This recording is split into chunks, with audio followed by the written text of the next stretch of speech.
AP రాజకీయాల్లో ఎలాగోలా పాతుకుపోవడానికి BJP చూస్తోంది. వారికి జనసేన అధినేత పవన్ కళ్యాణ్ అందినట్లే అందుతున్నారు. కానీ మళ్ళీ టీడీపీ వైపు మల్లుతున్నారు. నిజానికి 2024లో బీజేపీ ఎన్నికల స్ట్రాటజీ ఇది కాదు. పవన్ బీజేపీ కలిసి థర్డ్ ఫోర్స్గా ఏపీలోకి దూసుకుపోవాలని పక్కా ప్లాన్ చేశాయి. 2019 మేలో జగన్ నాయకత్వంలో వైసీపీ ప్రభుత్వం ఏర్పాటు అయిన 6 నెలల వ్యవధిలో, అంటే 2020 జనవరిలోనే జనసేన బీజేపీ పొత్తు పెట్టుకున్నాయి. దీన్ని బట్టి చూస్తే 2024 ఏప్రిల్ ఎన్నికలకు 4.5 ఏళ్ల టైం ఉంది. మరి ఇంతటి విలువైన కాలాన్ని వాడుకొని ఏపీలో మూడవ శక్తిగా ఎందుకు జనసేన బీజేపీ ముందుకు రాలేదు అంటే దానికి రెండు వైపులా తప్పులున్నాయి. దానికంటే ముందు పవన్ బీజేపీతో కలిసి ఉన్న టీడీపీని వీడకపోవడం కారణంగా ఉన్నాయి. ఈసారి టీడీపీని ఓడిస్తే ఏపీలో తమదే 2029 నాటికైనా అధికారం అన్న బీజేపీ లెక్కలే ఇక్కడ తప్పాయి. మొత్తానికి చూస్తే అటు జనసేన ఇటు బీజేపీ ముందే పొత్తు పెట్టుకున్నాయి. 2024 నాటికి పొత్తు పార్టీలుగానే టీడీపీతో చేరాల్సి వస్తుంది. ఈ విషయంలో ఎక్కువ బాధ జాతీయ పార్టీగా బీజేపీకి ఉంది.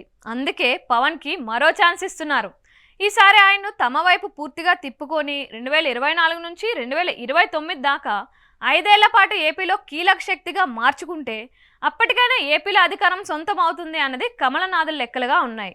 అందుకే బీజేపీలో అపర చాణక్యుడు వ్యూహకర్త అయిన అమిత్ షా పొత్తుల కోసం చంద్రబాబుతో కలిసి ఢిల్లీ వెళ్లి పవన్ కళ్యాణ్కి ప్రత్యేక సూచనలు చేశారు. అదేంటి అంటే ఈసారి లోక్సభ పోటీకి చేయమని, ఏపీలో అధికారంలోకి కూటమి వచ్చినా పవన్ జాతీయ రాజకీయాల్లోకి రమ్మని అమిత్ షా స్వయంగా ఆహ్వానించారు అని అంటున్నారు. పవన్ లోక్సభకు పోటీ చేసి గెలిస్తే ఆయన్ను కేంద్ర కేబినెట్లోకి తీసుకుంటారు.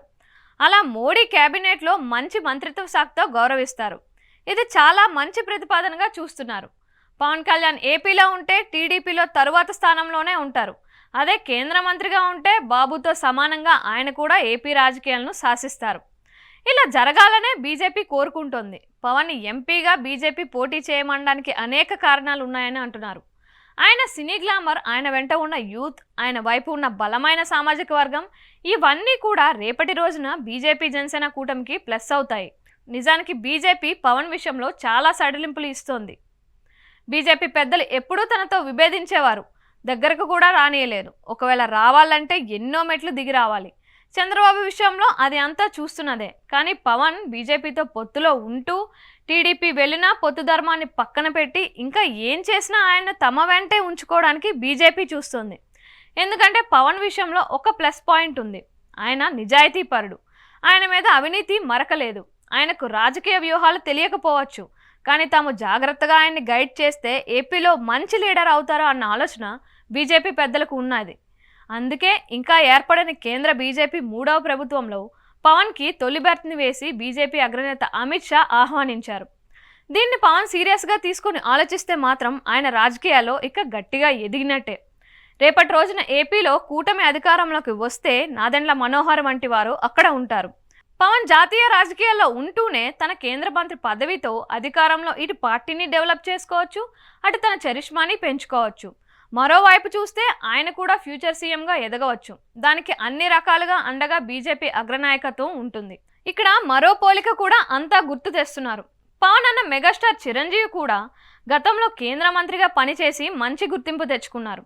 పవన్ కూడా బీజేపీ సూచనలు పాటిస్తే మేలు అని అంటున్నారు. మరి ఆయన కాకినాడ నుంచి ఎంపీగా పోటీ చేస్తూ పిఠాపురం నుంచి ఎమ్మెల్యేగా బరిలోకి దిగుతారు. అలా 2 సీట్లను గెలుచుకున్న మీదట ఎమ్మెల్యే పదవికి రాజీనామా చేసి ఎంపీగా వెళ్ళవచ్చు. చూడాలి మరి ఏం జరుగుతుందో.